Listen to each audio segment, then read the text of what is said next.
Hey guys, and welcome to the Ban Rants channel, your home for NFL projections, predictions, and of course your periodic rant.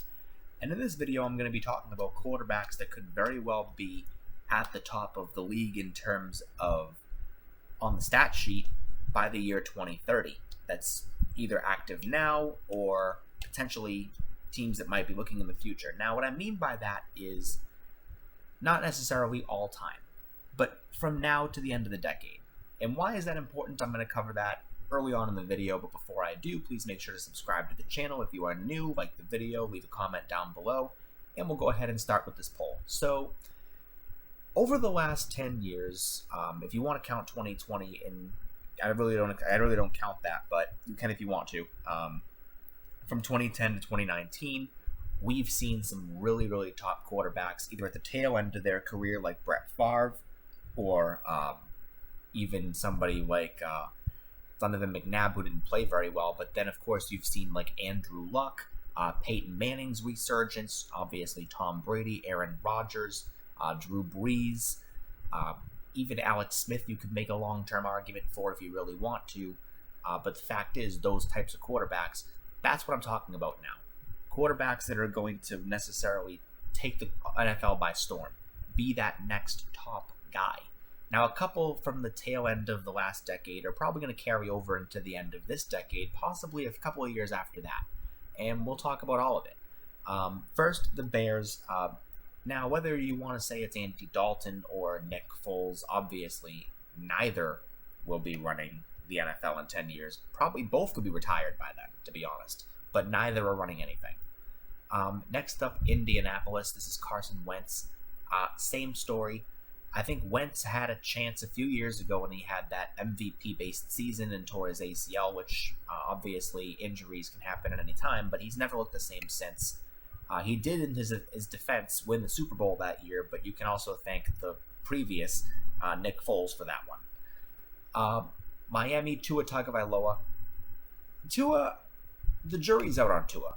We didn't see a lot of them last year, and I hate when people say that, oh, Tua went 6-3 last year, or 6-2, or whatever the record was, 6 and whatever.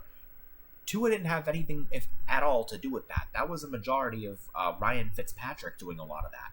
And the Dolphins look better, but that was more of the team level than the quarterback level. But Tua gets a lot of publicity just based on who he is. He had a lot of draft stock coming in. He was projected to be the number one pick for a while before he had that gruesome Bo Jackson-based injury. But I'm really not sure at this point about Tua long-term. Kyler Murray, you could argue Kyler Murray is at the top of the NFC in terms of top 5 now, at the bottom of that top 5. But in 10 years, I think he'll still be there. I think Kyler Murray has shown great promise for a number one pick. I think he's shown the most promise out of any number one pick at quarterback, with the exception of maybe Andrew Luck. But I think that he has performed very well, and I think he'll continue to do so. Next is Kirk Cousins on the Vikings. Kirk Cousins is very lame duck. He will not be running it. I mean, obviously, he's not top 5 in the NFL, and in 10 years, he will retire. The NFC is not really as competitive, in my opinion, as the AFC, but even in that case, Cousins is not at the top. He's probably right in the middle, which isn't necessarily horrible, but I don't consider him right in that top 5, even top 6 category. Next up is New England, Mac Jones. Now, my policy is I never try to overrate rookies, but in this case, you have a little bit of slack because it's not talking about now. It's talking about what you think 10 years down the road will look like. And based on optimism, based on a lot of things that I've been reading about Mac Jones, I think Mac Jones could potentially be a top 5, maybe top 6 quarterback in the AFC in 10 years. I mean, obviously, he's not going to go ahead of Patrick Mahomes. That's completely irrelevant and almost an insult to say. But Mac Jones, he is somebody that I think can really take a lot of people by surprise. I think that he is very underrated. I think he was overlooked by a lot of teams. And I think that was a mistake. But ultimately, it's up to Mac Jones. I don't think, obviously, Cam Newton will be retired in 10 years. That's not applying to him. Mac Jones, I think, has a lot more skill than people give him credit for. And speaking of Patrick Mahomes, we all know in 10 years, Patrick Mahomes will still be at the top of the AFC. That much we know. You could argue he could be at the tail end of his career by then, but I'm not talking about, possibilities of decline. I'm talking about what we know to be the case. Patrick Mahomes is going to be obviously running the league in 10 years, if he's not already making a case for such. Matt Ryan of Atlanta. Matt Ryan, you could argue he's top 5, top 6 in the NFC in terms of yards, not necessarily wins, but that's more of a team effort than an individual effort. I think in terms of reliability at the position, I think in terms of someone you can trust to put up a lot of yards and make things interesting, he has a case, but he'll be retiring. He's 36 right now. I find it extremely hard to believe Matt Ryan will play into his 40s, and if he does, it's not going to be for nearly 6 years in. So Matt Ryan, I think we'll see maybe 2-3 years out of him, possibly 4 if you're lucky, but either way, he's not going to be running the league in 10 years. Ryan Tannehill in Tennessee. This is the same thing. He's a few years younger than Matt Ryan. How am I doing? A few years younger than Matt Ryan, obviously. And Tannehill, you also could make a case for as of right now. But AFC is more competitive for the quarterback position in terms of how many quarterbacks can make a case than in the NFC. And Tannehill has looked a lot better the last couple of years. He has arguably been a part of the Titans' resurgence as of late. And Tannehill, you can make a case for whether he is now or not. I'll put him right behind Ryan, just long term. But he'll be retired in 10 years. Based on his injury history, I don't think he'll play into his 40s, if at all. I think he's just over 30 now, so don't expect him to stick around by 2030. Denver, you have Drew Lock. He'll be replaced, if not probably halfway into the decade, possibly even sooner. He will not be running anything. I'll put him right behind Carson Wentz. You can make a lot of arguments for Drew Lock not having necessarily the best chance to show what he can do, and that's not necessarily wrong, but I still don't see him even being the cream of the crop of quarterbacks by that time. And Jalen Hurts is the next one on this list. Jalen Hurts, in my opinion, I'm not exactly sure why he's getting all this hype. I'm not against him, but people are saying, Jalen Hurts is going to have a huge year. It's going to be a resurgence. Why? If you're looking at youth, that makes sense. But Jalen Hurts also didn't exactly shine last year. Now, could he shine long term? Maybe. And that's why I'm putting him in, the jury's out right behind Tua, because there's always that opening. I don't think it's fair to base somebody off one season, being terrible. But I want to see a lot more from Jalen Hurts. I think that this year is really going to be an opportunity for him to show that. The Eagles' offense as a whole, in terms of passing weapons, isn't bad. So Hurts doesn't really have a lot of excuses. Next up is Lamar Jackson, right behind Mahomes. Lamar Jackson will be running it in 2030 in terms of top 5 AFC. He's already making the case now, and he's already up there. And I think, obviously, if you're looking at accomplishments and merit, there's no Super Bowl trophy, and a lot of people are going to hit Lamar home for that. But Lamar has also been working on his passing. He's a different kind of quarterback than almost anybody I've mentioned so far. And if he becomes more of a pocket passer in terms of being more of a dual threat, watch out. Next is Matthew Stafford of the Rams. Matthew Stafford is a very underrated quarterback. Very talented. Never had the team to succeed. The only exception you could argue is when he had Megatron, and that was probably in Matt Stafford's prime, but the Lions just weren't smart enough to build on that. But in 10 years, he will retire. I'll put him right above Matt Ryan, because I think Matt Stafford might have a really good shot at a possible Super Bowl appearance, his first in history with the Rams. I'm not saying it's a lock, but he's got a big shot at it because the Rams have an almost all-pro team in terms of almost everywhere.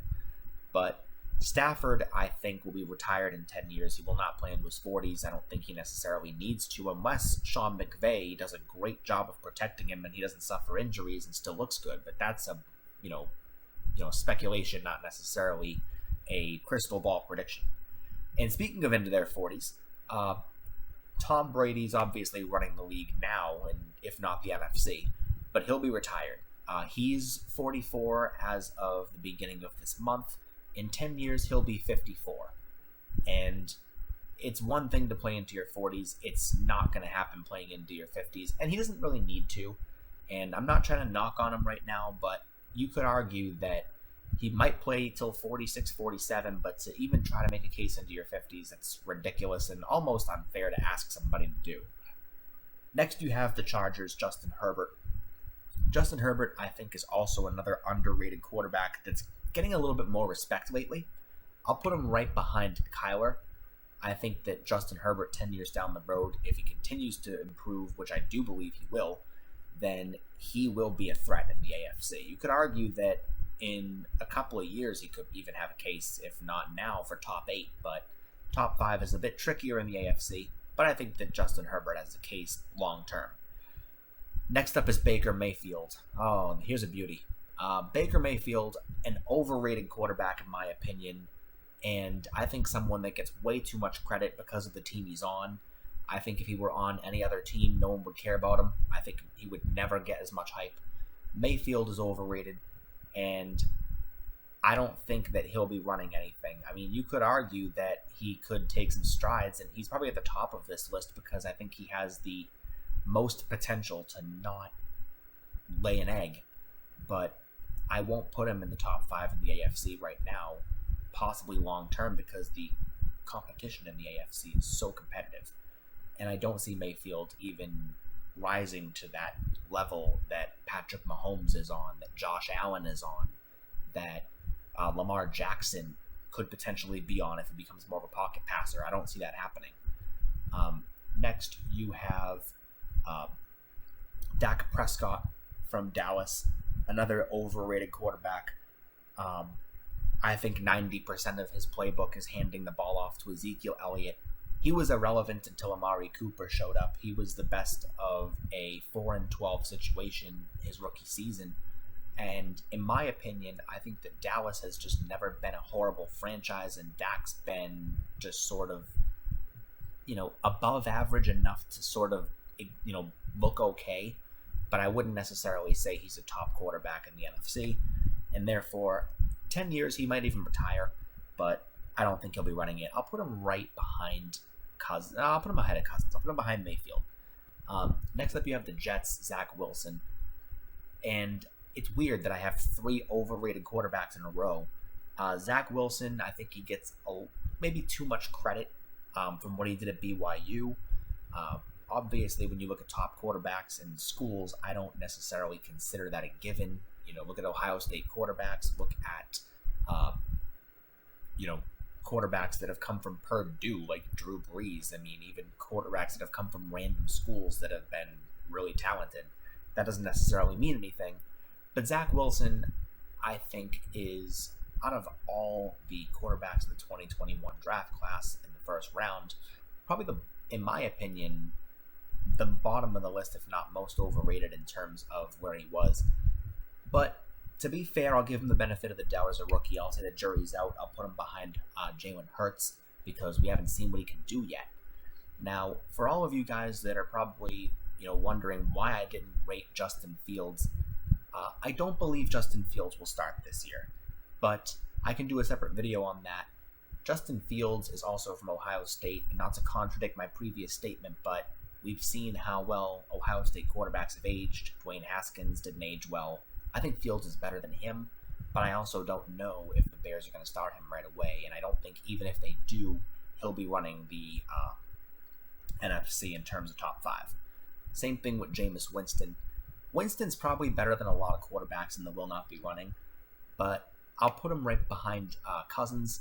I don't think so. I think the Saints, he might even retire in 10 years. I think the Saints will probably have a replacement, and I'm saying long-term that they or the Raiders could be the team to land Arch Manning, but we'll see. Next is Trevor Lawrence. Trevor Lawrence, I think, will be running the league in AFC in 10 years. I think he has a case. I'll put him ahead of Mac Jones, actually. Trevor Lawrence, he's a different kind of quarterback. He's not your father's draft pick. He has a lot more stock in terms of how he was rated. He was not rated anywhere near what these quarterbacks were for the better reasons. He was rated higher than quarterbacks like Joe Burrow, Kyler Murray, Baker Mayfield, in terms of where he was in college and how NFL ready he was. People compared his rating to Andrew Luck. We saw he had a decent career, and even though it was short, it was decent in terms of how he looked on the field. Now, will Lawrence do that same thing? That's not really a case, but I just think in terms of on paper and what we've really assumed he can do, there's no reason why he won't be top 5 in the AFC, if not top 6. Next is Roethlisberger. He'll retire. You could maybe make a case in terms of merit that he's top 5 in the AFC. I think you would have a hard time, but either way, in 10 years, Roethlisberger will be in his late 40s. He won't be there. Same thing with Rodgers, and Rodgers I'll put ahead of Stafford behind Brady. Rodgers will also be late 40s. He's hinted he might play a couple of years into his 40s, but arguably that's a red herring. It's probably not going to happen. Next is Derek Carr. Now, Derek Carr is almost like the Kirk Cousins of the AFC. Not bad, not good, average. And sometimes average isn't bad. But he will not be running it in 10 years. I'll put him right ahead of Cousins, actually, because I do think that Derek Carr is decent, but I also think that he'll retire in 10 years just based on his age. Now we have Sam Darnold next. Sam Darnold, for me, the jury's out. I'll put him right behind I'll put him ahead of Zach Wilson, because I think Darnold has a lot less room for error than arguably anybody in this tier so far. I think Tua's going to have his first season as the day one starter, so will Jalen Hurts. Zach Wilson's a rookie. Sam Darnold is arguably on his last chance, at least with Carolina, in terms of being a starting quarterback and showing he can be the guy. We know he didn't have the best start on the Jets, but obviously Carolina's got more gifts than they do on offense in terms of what they can provide Sam Darnold with. So we'll see what happens. Next up is Joe Burrow from the Bengals. I think the jury's out. I'll put him ahead of Tua because we didn't see a full season from Burrow. It's not fair to knock him for that. But top 5 in the AFC as it is right now. I mean, I'm pretty sure I already have 5 AFC teams on top, and that's really, that's pretty telling. It's hard to tell really what NFC quarterbacks could do it. There's not a lot that I feel very optimistic about. It's not very competitive in the NFC. Next, you have Daniel Jones. Daniel Jones, I'm not sure. I've got a lot of questions about Daniel Jones. I'm going to put him right here in the jury's out, right ahead of Jalen Hurts, because I think his offense, in terms of what he has to throw to, has gotten a lot better, and maybe he could take strides with that, but we'll see.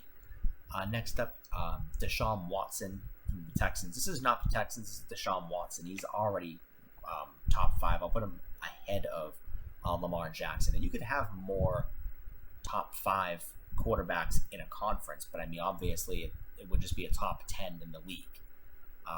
Obviously, Deshaun Watson's got a case for 10 years down the road, and scandals aside, he's very talented. Next is the Niners, and I'm basing this off of Trey Lance, not Jimmy Garoppolo. I think Trey Lance could probably actually be a top 5 NFC quarterback, I think, right behind. I'll put him at the bottom of the list here because I do think he has potential. I do think a lot of people are going to underestimate him. And if Kyle Shanahan, is as good as his father was in terms of quarterback grooming, this is his chance to prove it. Next up is Jared Goff. This guy's awful. I've never been a fan of his, and I never will be. Another overrated quarterback. I think possibly even more overrated than Prescott or Mayfield. But I'm going to put him probably behind Derek Carr. He was already replaced on his starting team for Matt Stafford, and he's not going to do anything in Detroit. I think that even if Detroit does well with their draft stock, I don't think Goff is going to be the guy to win a really tricky division in terms of who's in it already. Next up is Washington. It's hard for me to even rate these guys. I don't know who their quarterback is even going to be. Whether it's going to be somebody like Taylor Heineke, whether it's going to be Ryan Fitzpatrick, who will definitely not be playing 10 more years. This could be his last season. Too many questions, not enough answers. Bottom of the list here, because I don't know who it is, and it's hard for me to rate off that. Russell Wilson, currently running in terms of top 5, but will retire in 10 years. I think he just hit the over 30 mark a couple of years ago. I think he's like 31 now. I don't think he'll play into his 40s. I don't think he necessarily needs to. And last but not least on this list is Josh Allen. I'm going to put Josh Allen right behind Lamar. I think easily he's top 5 now in the AFC. I think he'll easily be in the same spot in 10 years. 2030 is 9 years, and for all you guys that are probably thinking that in the comments, I said it on purpose because almost all of these guys, with the exception of Trevor Lawrence and Trey Lance and Mac Jones, were in the league in 2020, and they're making their cases early. But Josh Allen, obviously, the fact that the Browns and Jets passed on him has aged like a fine wine. He has been very talented, taken some major strides in years 2 and 3, looking to continue in year 4. But yeah, that's what I think the NFL in terms of quarterbacks will look like, who's going to be running it in terms of teams. A lot of the guys here could make cases now. These guys definitely have a case. But of course, they're going to be retiring. We don't know. So if you guys like the video, I hope I'll see you in the next one.